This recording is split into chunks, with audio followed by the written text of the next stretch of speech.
Hey y'all, Sherry with Sherry's World here.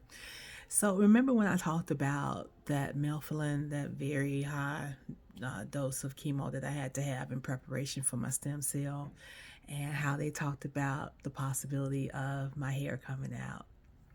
Well, unbeknownst to me, some of the locks that I have had already begun to come out. At least one the ones I saw I was able to hold on to, and so we started putting them in a large Ziploc bag, like a gallon size. I just started, when I would see them, sometime I would kind of be doing this, and they would just come out, and it was mostly the ones in the back.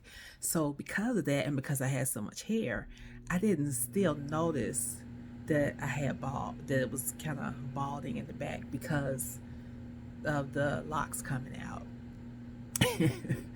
So one day I think I finally reached back and I said, Louise, take a picture of this for me.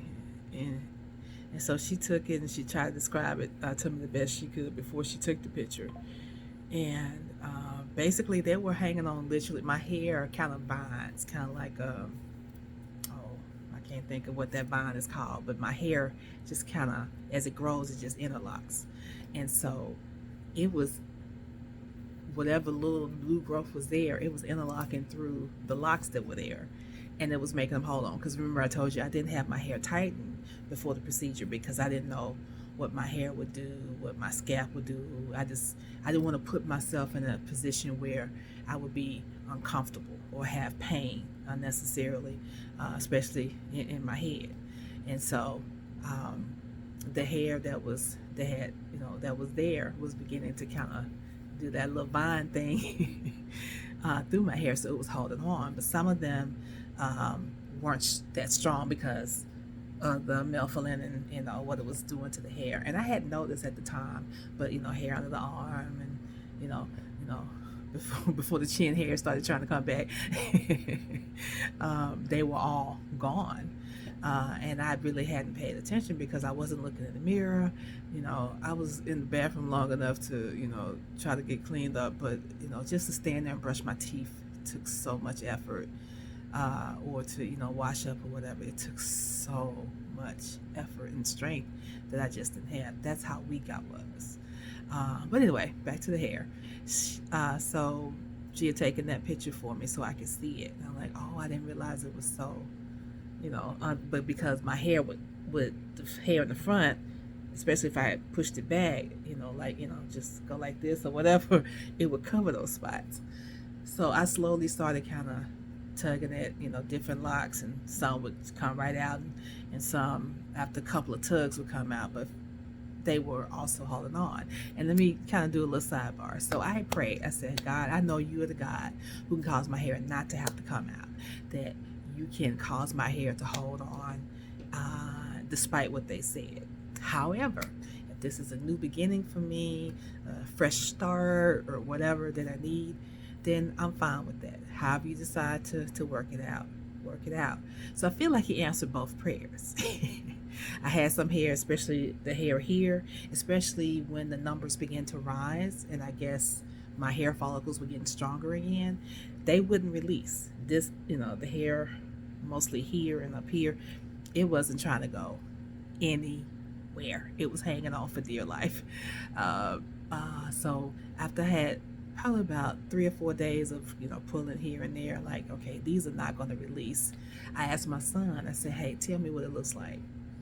And he was like, yeah. He said, I don't know if you be able to get somebody to strengthen it. He said, I don't know if the hair that's there will be strong enough to hold on to it.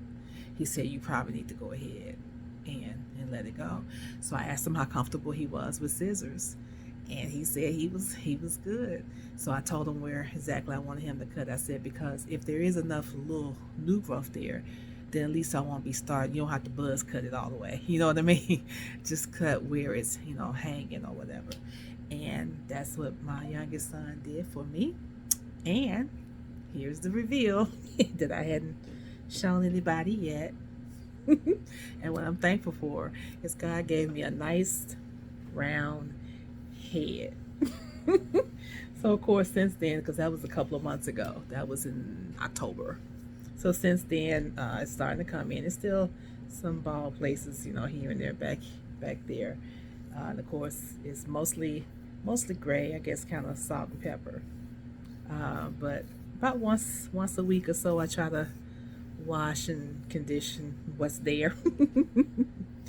And then usually I just take a brush to it and try to slick it down. And because my head is always cold, I really wasn't doing that for effect. My head is always cold. I'm not used to not having hair. I've always had hair. So this has been interesting. But it was nice to find out that I had a nice round head. But anyway, so ooh, that feels so much better. I'm sorry, y'all. I'm really cold. At least it's not, I don't think I have anemia anymore. I don't know. But of course, to have all your hair decide to say bye-bye right before fall and winter set in has been very challenging. Thank God I'm not able to get out, to many places. They still want to be careful. When I get out, I should have on a mask for my doctor's appointments and my physical therapy. They're saying I can probably try church, but sit in the back and don't hug folks. I'm like, please. That's what churches do. We hug each other. We love on each other. So I'm just still trying to figure out, at what point I go back. But I look forward to when I can. But anyway, enough on that. I just thought I would share that part. The hair did come out, but I also think that it worked like a champ. My brows never left. This is hereditary, the thick brows, and yeah, it's been interesting to do this. This is probably the third time I've had shorter hair, because mostly my hair has always been somewhere between here or longer. But to have it all the way down like this is a brand new experience. Of course, I've been joking. This would be the perfect time to test out wigs and different colors. I mean, can't you see me as a blonde? No, I was kidding. Who knows? But we'll see. We'll see what the future holds. But anyway, I have talked long enough about this particular piece of my journey. I thought you might enjoy it. Okay, on the next one.